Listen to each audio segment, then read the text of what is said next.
사랑하는 가족에게 줄 수 있는 가장 좋은 선물은 무엇이겠습니까? 물질도 좋은 선물이 되겠고, 또 지식도, 또 세상의 명예 이런 것도 좋은 선물이 되겠지만, 역시 가장 귀중한 선물은 건강한 몸과 마음이 아닐까 이런 생각이 듭니다. 건강한 몸과 마음을 가지고 있는 사람은 선물이라고 생각하지 않지만, 막상 가족이 어려움을 당하면 그런 것이 가장 귀한 선물이다 이렇게 생각이 되죠.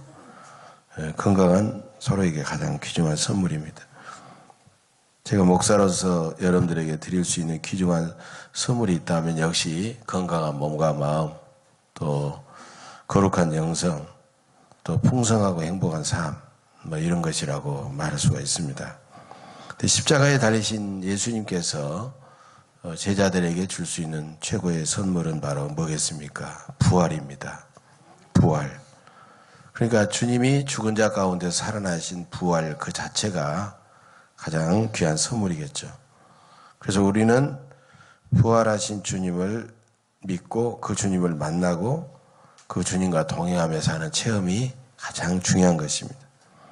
부활하신 주님을 만나서 사랑의 대화를 나누고 주님과 동행하며 살아갈 때 우리의 삶은 기쁨이 넘치고 변화가 일어나고 그 다음에 주님 세상을 살아갈 수 있는 위대한 능력을 우리가 받을 수 있게 됩니다. 주님의 제자들도 오늘 성경의 본문에 보니까 두려워하여 숨고 있었는데 부활하신 주님께서 그들 가운데 나타나셔서 주님을 만나게 되었고 주님을 만난 다음에 그들은 성령의 충만함을 받아 완전히 변화가 되었습니다.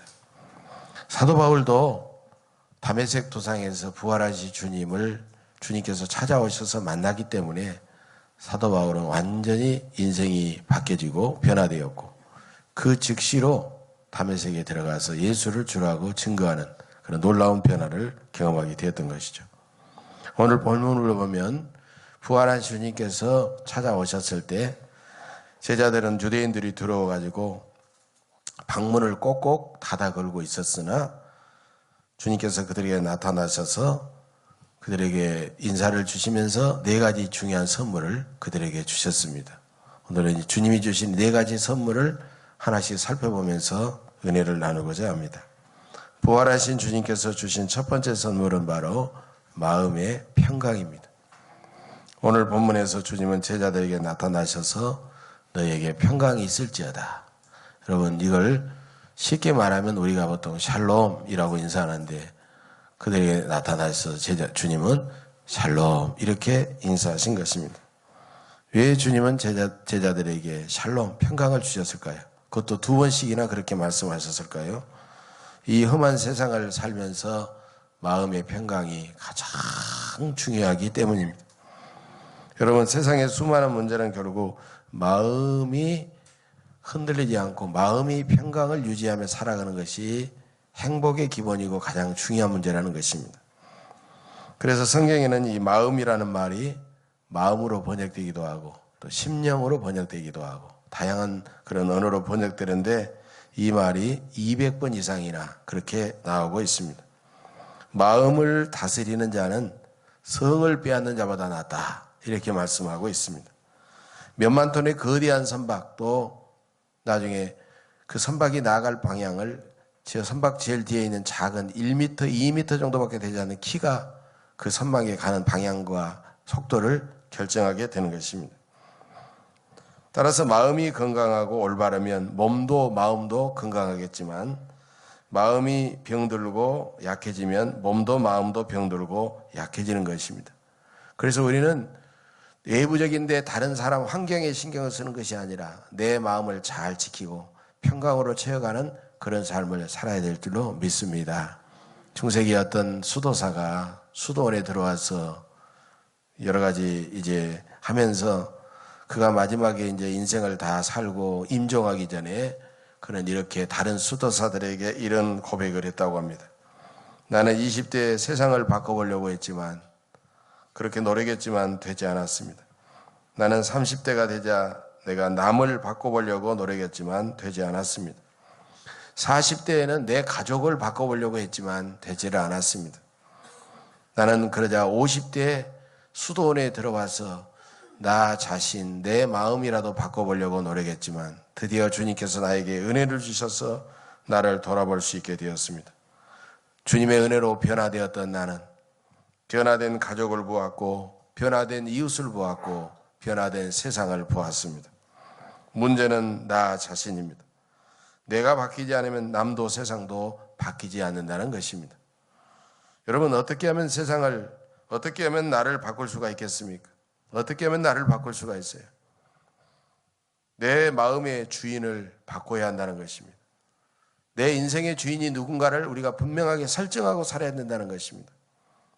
세상 사람들은 자기의 마음을 통제하고 자기 인생을 통제하기 위해서 마인드 컨트롤, 또 여러 가지 체면술, 명상, 요가, 단학, 참선 이런 것들로 마음을 바꾸려고 노력하지만 연약하고 불안한 내 인생의 주인이 내가 되기 때문에 여전히 근본적으로 바꿔지질 않습니다.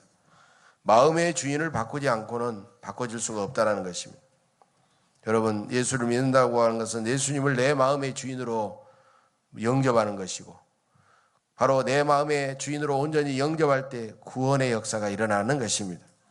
지금까지는 내가 내 인생의 주인이요 내 마음의 주인이었지만 예수님을 믿고 난 다음에 예수님을 나의 새 주인으로 영접하게 되면 예수님이 내 삶을 이끌어가고 지배하고 인도해가는 겁니다. 그러면 내 삶의 목적도 달라지고 의미도 달라지고 삶의 가치도 완전히 달라지는 것입니다.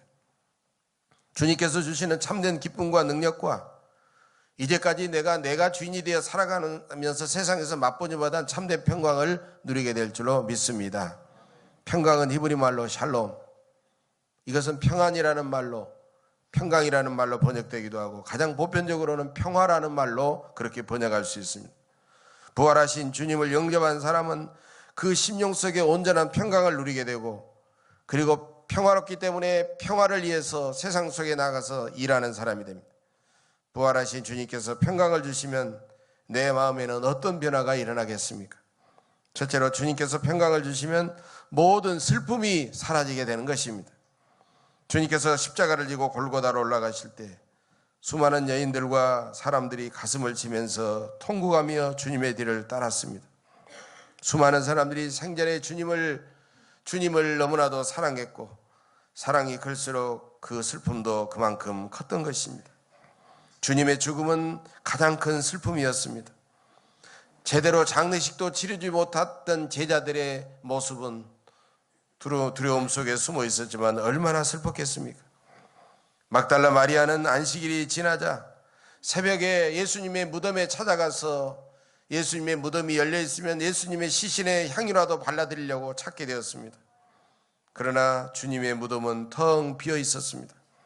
주님의 시신이 사라진 것을 보고 마리아가 슬피 울 때 부활하신 주님께서 마리아 앞에 나타나셔서 여자여 어찌하여 울며 누구를 찾느냐고 그렇게 말씀하고 있습니다. 마리아는 그분이 부활하신 주님인 줄 모르고 동산지기인 줄 알고 당신이 옮겼거든 어디 두었는지 내게 이루소서라고 그렇게 말합니다. 그 순간 주님께서 마리아를 사랑스러운 눈으로 바라보시면서 마리아야 이렇게 하시자 마리아는 즉시 주님임을 알아보게 되었습니다. 그 순간 마리아의 가슴속에 꽉 찼던 모든 슬픔은 완전히 사라지고 참으로 기쁨이 충만하게 되었던 것입니다. 우리의 인생도 슬픈 사건들의 연속입니다. 사랑하는 가족의 죽음, 사고와 재난과 재앙, 질병과 실패와 배신과 미움과 질투와 여러 가지 수많은 일들이 나를 한없이 슬프게 합니다. 그럴 때마다 우리는 마리아라고 부르신 주님께서 바로 내 이름을 부르시면서 나에게 다가오시면서 나를 안아주시는 그 주님의 따뜻한 음성을 들으시기를 간절히 바랍니다.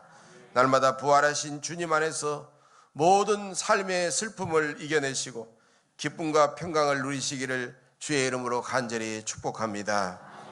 두 번째로 주님께서 평강을 주시면 모든 두려움이 사라집니다.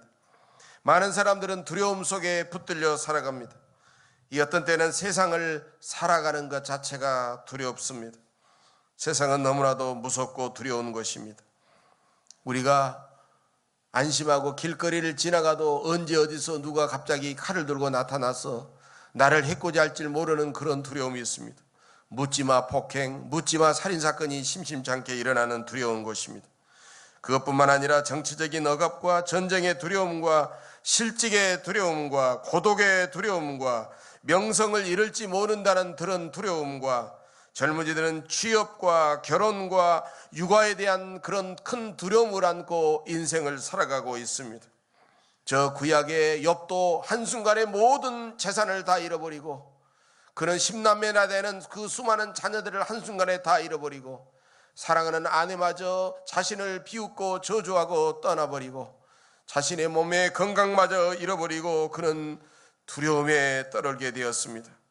오늘 본문에서도 주님의 제자들이 문을 꼭꼭 닫아 걸고 있었다는 것은 그들이 얼마나 두려워하고 있었던가를 알 수가 있습니다.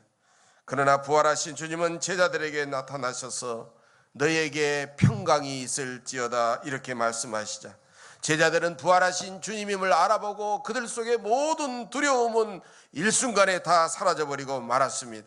이제부터 여러분께서도 부활하신 주님께서 여러분을 만나주시고 여러분과 동행하셔서 그 주님께서 주시는 평강으로 모든 두려움을 물리치시고 담대하게 살아가시기를 간절히 바랍니다. 세 번째로 주님께서 평강을 주시면 모든 의심이 다 사라집니다. 24절에 보면 부활하신 주님께서 제자들에게 나타나셨을 때 도마라는 제자는 그 자리에 있지를 않았습니다. 그래서 도마는 부활하신 주님을 만나지를 못했습니다. 그래서 도마는 나중에 제자들에게 찾아왔을 때 부활하신 주님을 만났다는 말을 듣게 되고 그는 이렇게 말하죠. 내가 그의 손에 못자국을 보며 내 손가락을 그 못자국에 넣으며 내 손을 그 옆구리에 넣어보지 않고서는 믿지 않겠노라고 그렇게 분명하게 말씀하고 있습니다. 여러분, 대부분의 많은 사람들은 이처럼 경험론자요, 이성론자요, 합리주의술밖에 없는 것입니다. 내가 직접 만져보고 들여다보고 경험해 봐야만이 모든 것을 확인할 수 있겠다라고 그렇게 말합니다. 그러나 막 정작 도마는 8회 후에 부활하신 주님이 그 앞에 나타나셨을 때 그는 여전히 자신의 이성과 체험을 고집하지는 않습니다. 오, 주님 오셨군요. 내가 한번 만져보겠습니다. 이렇게 말하지는 않습니다. 그는 부활하신 주님을 만나는 순간 무릎을 꿇고 나의 주님이시요 나의 하나님이라고 고백했던 것입니다. 사랑하는 여러분, 부활하신 주님께서 우리에게 평강을 불어넣어 주시면 우리 속에 있는 모든 의심과 불신앙이 사라지고 주님을 향한 믿음이 견고해지게 되는 것을 믿으시기를 바랍니다. 사랑하는 여러분, 이제부터 부활하신 주님께서 주시는 평강으로 모든 슬픔을 이기시고 두려움을 이기시고 의심과 불신앙을 이기시고 살아가시기를 간절히 바랍니다. 부활하신 주님의 두 번째 선물은 바로 사명입니다. 21절에 보면 주님은 아버지께서 나를 보내신 것 같이 나도 너희를 보내노라 이렇게 말씀하시면서 새로운 사명을 주셨습니다. 주님은 제자들을 이 험한 세상으로 파송하시면서 제자들이 부활의 증인으로 살아가도록 하신 것입니다. 따라서 부활하신 주님을 만나려면 우리는 내가 골방에 있거나 내 자리에 가만히 앉아 있는 것이 아니라 우리는 세상에 나가서 부활의 주님과 만나서 부활의 증인으로 힘차게 살아가야 되는 것입니다. 하나님께서 예수님을 이 세상에 보내신 것처럼 예수님도 우리를 이 세상으로 보내신다는 사실입니다. 주일엔 우리가 세상에서 교회로 오지만 우리가 주일 예배를 끝나면 우리는 교회에서 부활의 증인으로 세상으로 나아가야 되는 것입니다. 다시 세상으로 나아가서 부활하신 주님의 증인으로 이웃을 사랑하며 섬기며 살아야 됩니다. 각자의 삶의 영역이 다릅니다. 삶의 직장과 일터와 모든 그런 수고하는 곳이 다를지라도 우리는 부활의 증인이라는 그 사명을 안고 우리는 나아가야 되는 것입니다. 여러분, 주일 예배 마지막 찬송은 파송 찬송입니다. 그리고 마지막에 우리는 다 일어서서 세상을 향하여 우리는 주님의 부활의 증인으로 이렇게 파송하며 나아가는 것입니다. 그것은 바로 선교사의 파송식과 같습니다. 선교사는 선교지로 나아갈 때 예배를 통하여 파송의 그런 사명을 받게 되는 것입니다. 학생은 학원 선교사로, 주부는 가정 선교사로, 직장인은 직장 선교사로 각각 파송되는 것입니다. 해외에 나가 있는 해외 선교사만 선교사가 아닙니다. 주님께서 파송하신 성도는 누구나 선교사요, 그 성도가 사는 곳, 일하는 곳은 다 선교지인 것입니다. 어떤 교회 주차장엔 이런 팻말이 걸려 있다고 합니다. 예배를 마치고 주차장을 떠나는 당신이 가는 곳이 당신의 선교지입니다. 우리 주님은 여러분을 사명자로, 여러분의 선교지로 보내고 계십니다. 이제 부활하신 주님께서 주신 사명을 따라 주님의 몸된 교회에 나와서 예배드리며 교회를 잘 섬기는 것은 물론 세상에 나가서 이웃을 열심히 섬기면서 살아가시기를 간절히 바랍니다. 부활하신 주님의 세 번째 선물은 바로 성령입니다. 22절에 보면 주님은 제자들을 향하여 숨을 내쉬면서 성령을 받으라 라고 말씀하셨습니다. 여러분, 히브리 말로 성령은 루아하라는 말입니다. 루아하라는 말은 바로 바람을 의미하고, 우리가 숨 쉴 때 콧바람, 코에서 들어갔다 나갔다 하는 들숨 날숨, 이것을 우리가 루아하라는 말을 쓰고 있습니다. 성령은 바람이요 숨결이요 생명이라는 것입니다. 성령의 가장 큰 사역은 생명을 불어넣는 것입니다. 평강도 성령께서 주십니다. 사명도 성령께서 주셔서 성령이 주시는 그 능력으로 사명을 감당하게 하시는 것입니다. 성령은 생명을 주시고 낙심한 사람들과 함께 동행하셔서 위로하시고 능력을 주셔서 그에게 주신 사명을 잘 감당하게 해주시는 것입니다.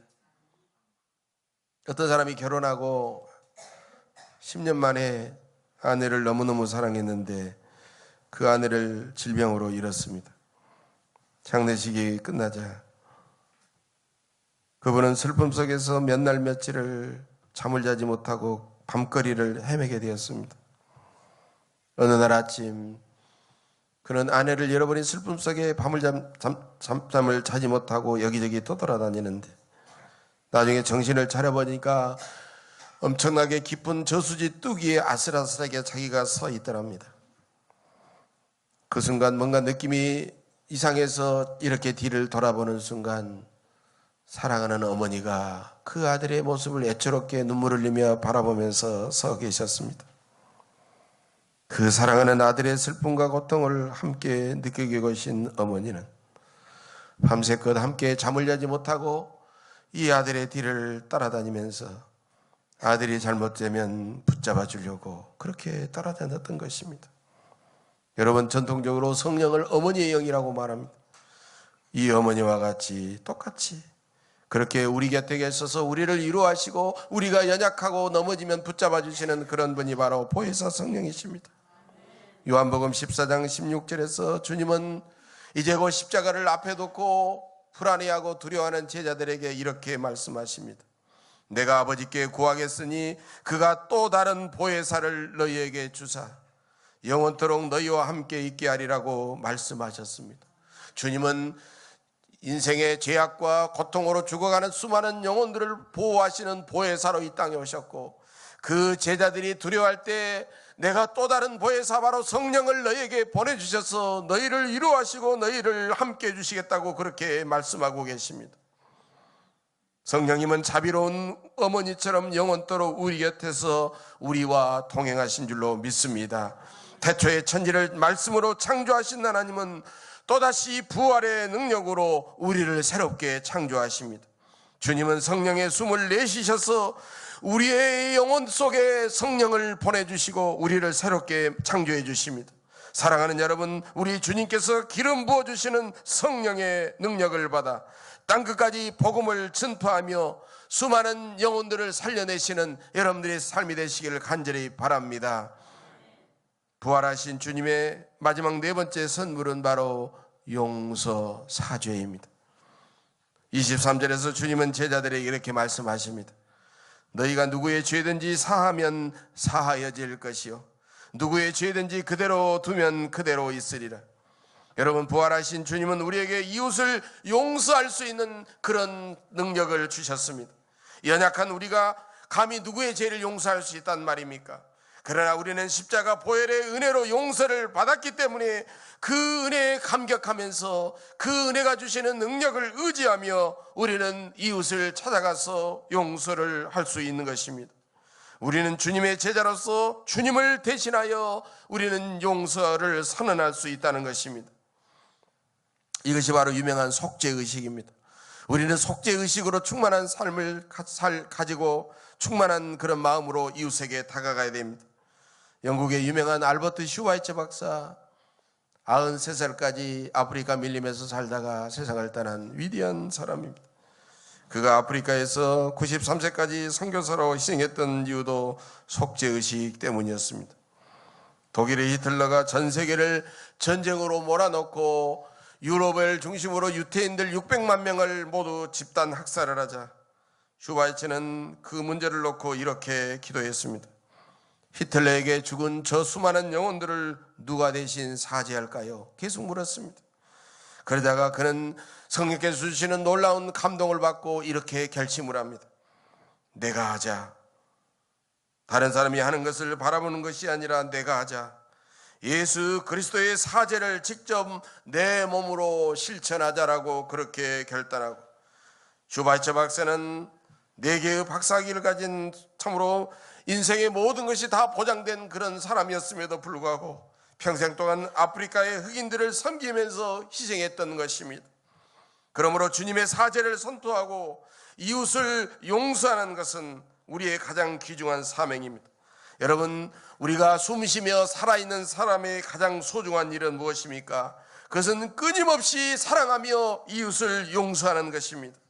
심판과 죽음을 이긴 부활을 믿을 때 우리는 능히 용서할 수 있다는 것입니다. 부활하신 주님은 죄를 용서할 수 있는 엄청난 권세를 모든 제자들에게 불어넣어 주셨다는 사실입니다. 제자들은 부활하신 주님께서 승천하신 다음에 열심히 기도하다가 오순절에 성령을 강력하게 체험하게 되었습니다. 그곳에 모인 수많은 사람들이 베드로의 설교를 듣고 마음이 찔려 베드로와 다른 11 사도들에게 형제들아 우리가 어찌할꼬라고 그렇게 물었습니다. 그러자 베드로는 너희가 회개하여 각각 예수 그리스도의 이름으로 세례를 받고 죄사함을 받으라. 그리하면 성령을 선물로 받으리라고 말씀했습니다. 그날에 베드로의 설교를 듣고 수많은 무리들이 수많은 사람들 앞에 찾아와서 세례를 받았는데 무려 3,000명이나 되는 사람들이 세례를 받고 구원을 받게 되었던 것입니다. 사랑하는 여러분, 이제부터 부활하신 주님께서 주시는 그 놀라운 사랑과 용서의 능력을 온전히 회복하시기를 간절히 바랍니다. 주님의 사죄의 복음을 선포할 뿐만 아니라 직접 주님의 이름으로 그들의 죄를 용서하시기를 간절히 바랍니다. 부활을 믿고 부활하신 주님과 동행하는 사람만이 용서와 사랑을 통하여 진정한 평화를 이 땅에 이룰 수가 있는 것입니다. 사랑하는 교회 여러분, 오늘날 수많은 사람들이 우리의 육신의 눈에 보이는 세상, 물질의 세계에만 집착하고 있기 때문에 우리는 신령한 세계를 바라보지 못하고 따라서 부활을 믿지 못하고 부활하신 주님과 동행하지 못하는 것입니다. 여러분은 신령한 세계를 보면서 부활하신 주님과 항상 동행하시기를 간절히 바랍니다. 이 시간 부활하신 주님께서 주시는 4가지 선물을 받아 누리시기를 간절히 바랍니다.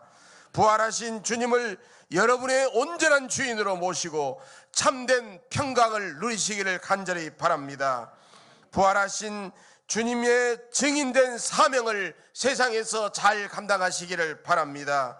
부활하신 주님께서 주시는 성령 안에서 위로받고 능력 있게 살아가시기를 간절히 바랍니다. 부활하신 주님께서 주시는 사죄의 복음을 세상 속에 선포하며 이웃을 용서하고 이웃을 사랑하며 살아가시기를 간절히 바랍니다. 부활하신 주님의 은혜와 평강이 날마다 여러분의 심령 속에 더욱 충만하시기를 주의 이름으로 간절히 축복합니다. 기도하겠습니다.